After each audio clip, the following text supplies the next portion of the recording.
So hi everyone, thank you for joining us today. We're happy to have the opportunity to share you some insights on the fascinating topic of virtual assistants. Before we go into details, I would like to introduce ourselves. My name is Marty, next to me is Manuel. So we are here at Festo AI research engineers focusing on generative AI and its application within the company. Today our talk is divided into two parts. In the first part I go into the anatomy of an assistant and I will show a little bit what's theoretically behind of these systems. And in the second part, Manuel will take the stage and show a practical application we have built in the last months. This is a virtual support assistant. And Manuel will show how we have applied the theoretical concepts of agents here in a real world application.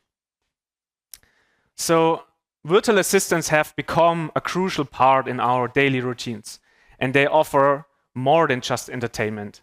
So I will show some success stories. So first of all, OpenAI ChatGPT. So I think everyone knows it. It's, I think, the most popular assistant nowadays. And we can use it in our daily routines, writing emails, summarize text, and so on. Then, if we think about developer, we have GitHub Copilot, which is one of the go-to assistant when it comes to coding. So we can generate code, we can generate documentation, we can generate also tests. And this makes our development process more efficient. When it comes to support, we have, for example, a Klarna AI assistant. So this is an assistant which helps Klarna to support all their customers worldwide with different support questions. So these examples highlight the diverse capabilities of virtual assistants today. But you might ask, what's behind of these assistants? So in context of large language models, we see today three different approaches. So the standard way is prompting. So you write a prompt, you send it to a large language model, and you generate an answer. So this is how you usually interact also with assistants like ChatGPT. Another approach is that we extend the large language model's knowledge with an external knowledge base.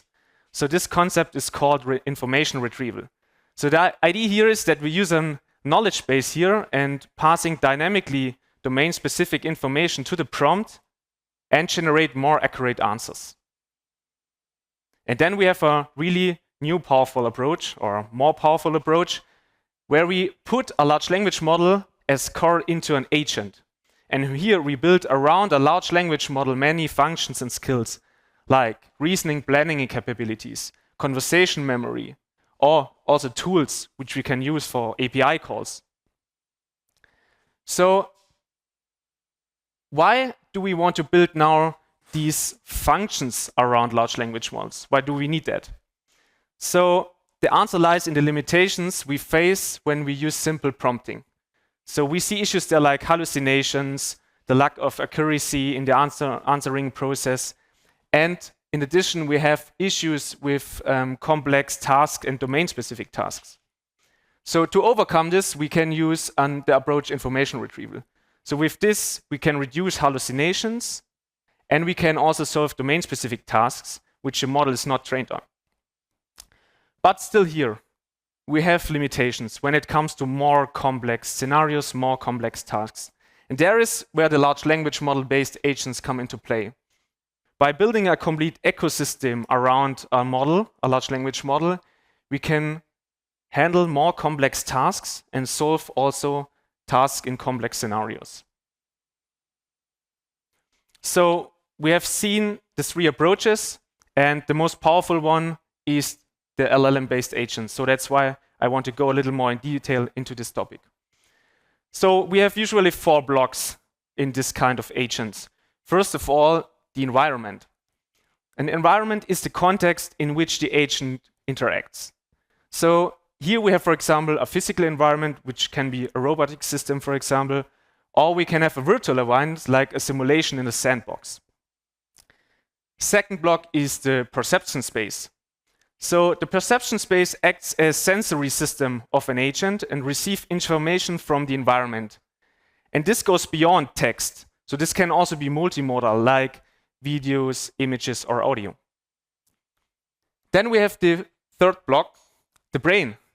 So the brain is the most crucial block of an agent, and it consists usually of a large language model augmented with some features like memory, knowledge, and also planning and decision making. So, and the brain has now the task to receive information from the perception space and decides which kind of action to take in the action space. So the action space allows the agent to influence dynamically the environment state.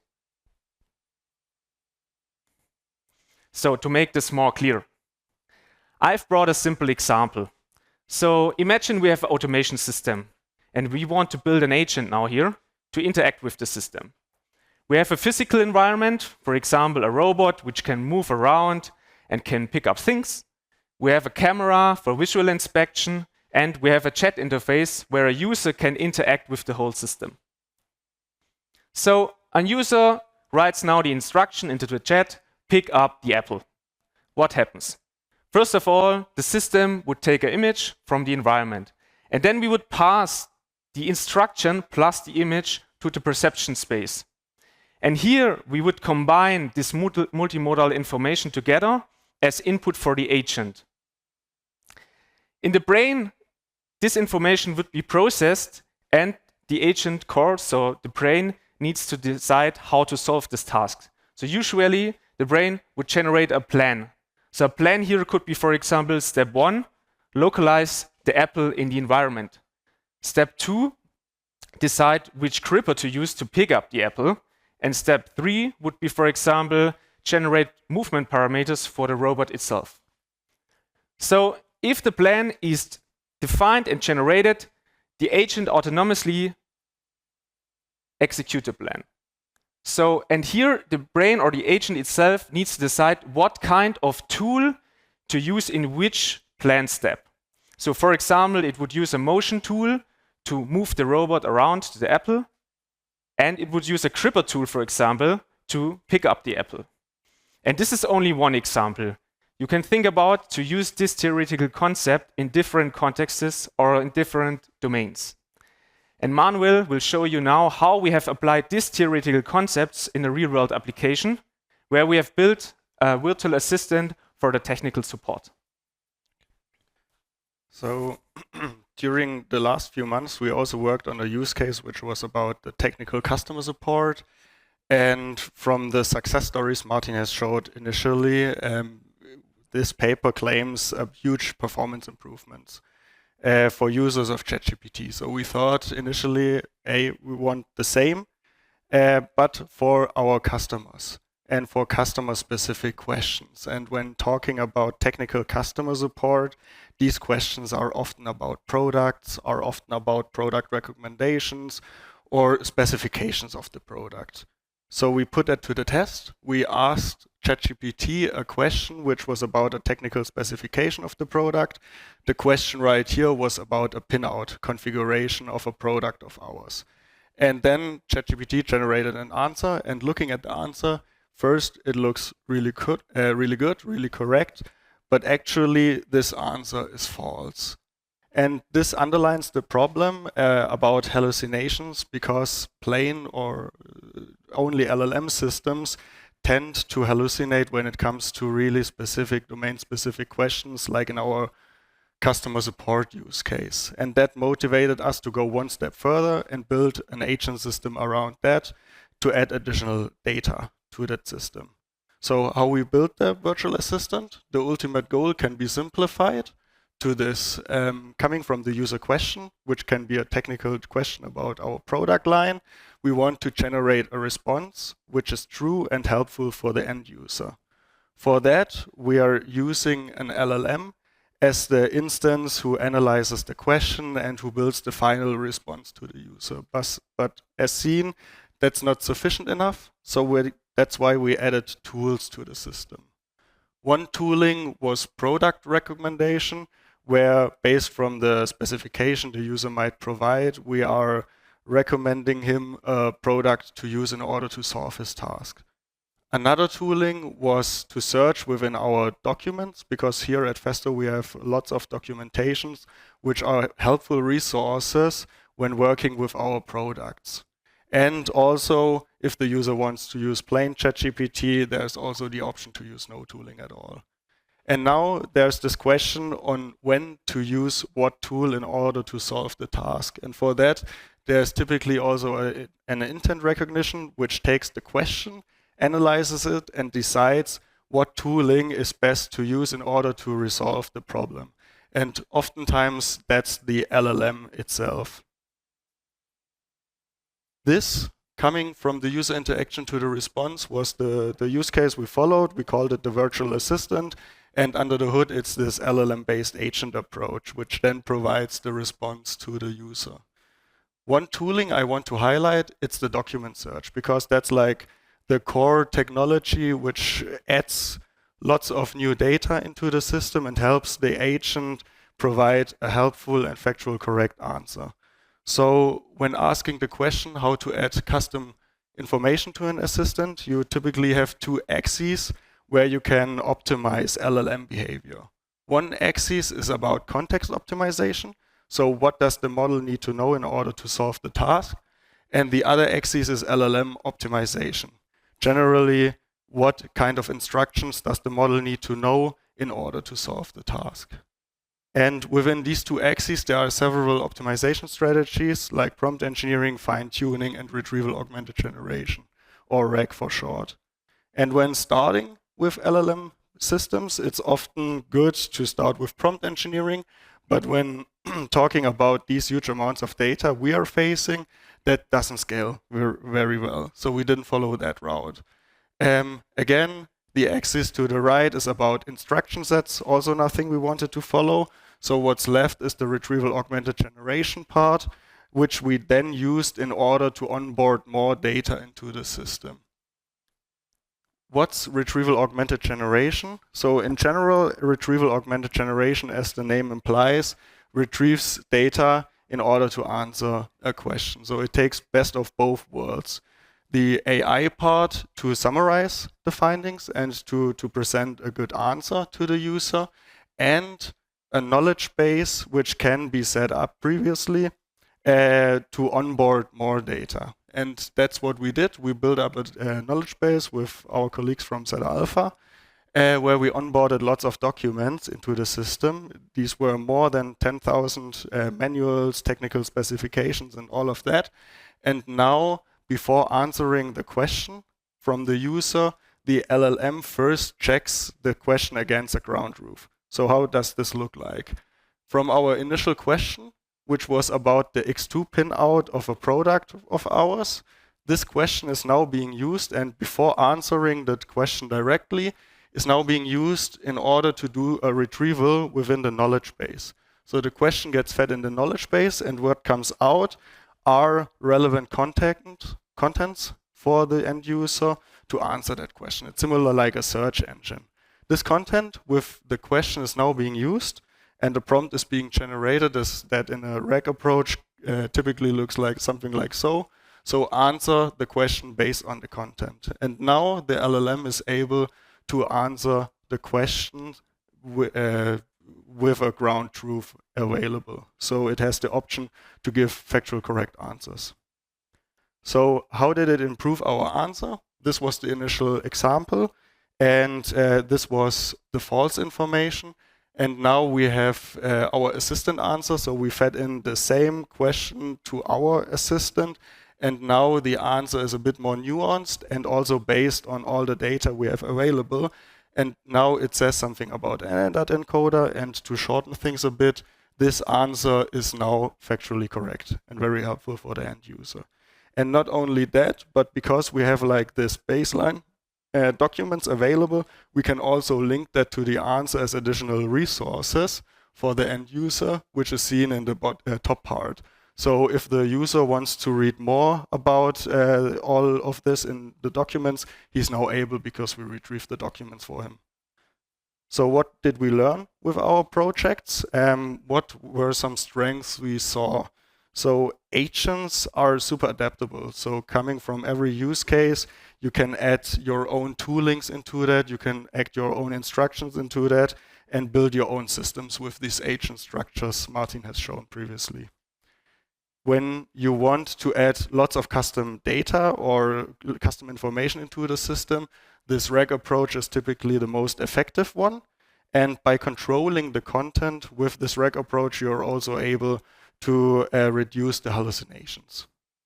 What were some challenges? Reducing implies that there are still some hallucinations left, and also in our use case, we tried with a more sophisticated approach, but we weren't really able to get rid of all hallucinations. So there were still some, and the more complex the question gets, the more it tends to have problems in answering them. So with that being said, that concludes our talk, and thank you.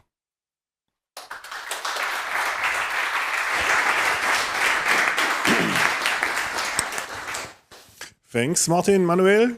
Now we have time for questions. Yeah, great. There is one. Okay, sorry. Yeah, I can. Okay, you already have a microphone, so no problem. Thanks for the very interesting talk. I like that you explained all the concepts. One question I have, it's probably the most difficult question anybody can ask you. You led in with, hey, we have this huge time saving to ChatGPT.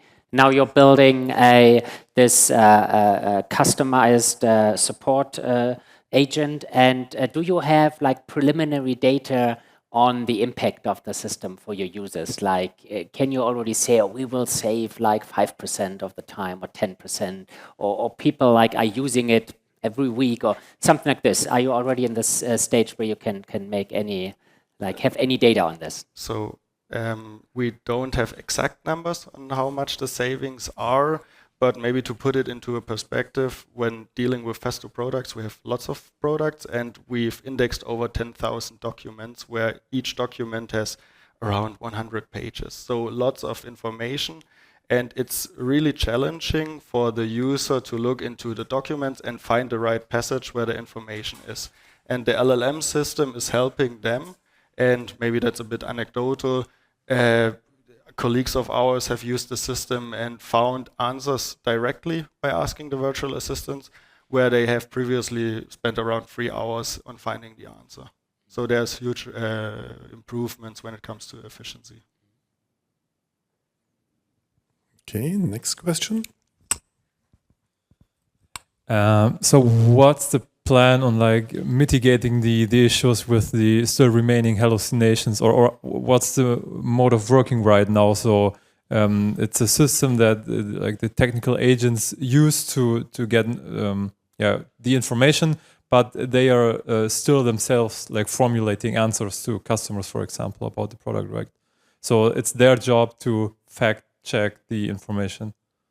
So within our project, because we couldn't get rid of all hallucinations, we also thought about things that maybe make the search more transparent. So giving that back to the user, citing the sources, seeing for themselves where they found the relevant aspects, maybe even highlighting the passages within the document. So it's easier for the user to actually fact check that. But right now, we still provide false answers, yes. Okay. And do you have any, or are there any possibilities to maybe automate a fact check also within the LLM? So within this retrieval approach, there are actually some ways to do it more sophisticated, but then it's always taking a bit longer. So maybe using an LLM-based system which first checks if maybe the document is relevant. That would be an option to do, which could further boost the problem. Okay, thank you. Thank you. Yeah, I thought about the future. Is it possible to use it for a chatbot, like the customer could go on the online site and ask something and there is a chat? So that would be the general idea. So right now, where to integrate it, it could be open. You could put it into mail, you could put it on the website, you can put it wherever. For example, GitHub Copilot integrates it directly into the software, but the ultimate idea would be to give it out to the customers so they have a chat interface where they can ask questions directly. Okay, or maybe a little more in the future to use it at phone, like virtual agent with talk to the customer in like a real talk. So you can add, for example, speech recognition or speech services in front of the service. So that means you transcribe at the end, or you can use the customer audio input, transcribe it, and feed it directly in the system, and then we have the vice versa the other way. And then you could generate again audio. So this could be also possible. I think there are already from Google projects available a couple of years ago. I think it called Google DoubleX or something like that, Yes. which was able to make a phone call to a hairstylist, and the hairstylist never recognized that this was not a real person. So we could build around a lot of technology in front of this solution. But the question is at the end, what does the customer really need? So I think this should be also a perspective. Do the customer really want to make a phone call with an AI or with a real person? So I think this is a little bit where we need to think about how is the interaction, how is the UX at the end here. But technically it could be possible, sure. Okay, thank you. Just a question to add here. Is it also possible to help the customer to find something on our website? So like that they ask, how can I place a complaint or something? And then there's a link to our after sales portal or something like that? Or is it just for the products? So I think in the current state we have indexed only technical documentation.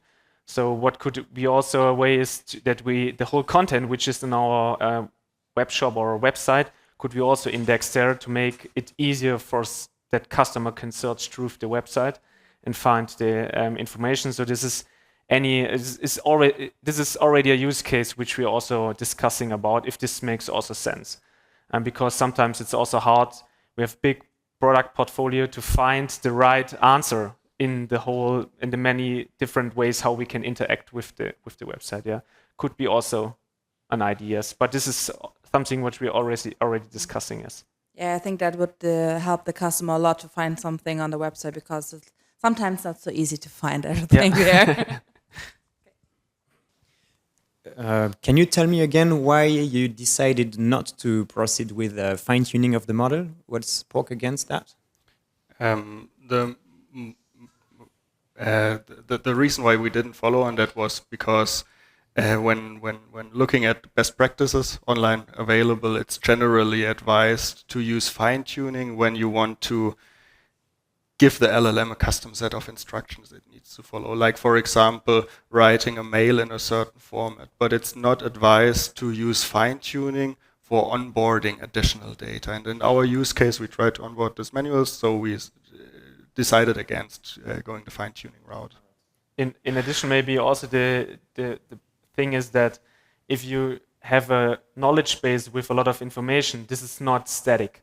So this will change maybe every day, every week, and then the problem is you need to retrain the model continuously. So this could be also a lot of effort and is costly.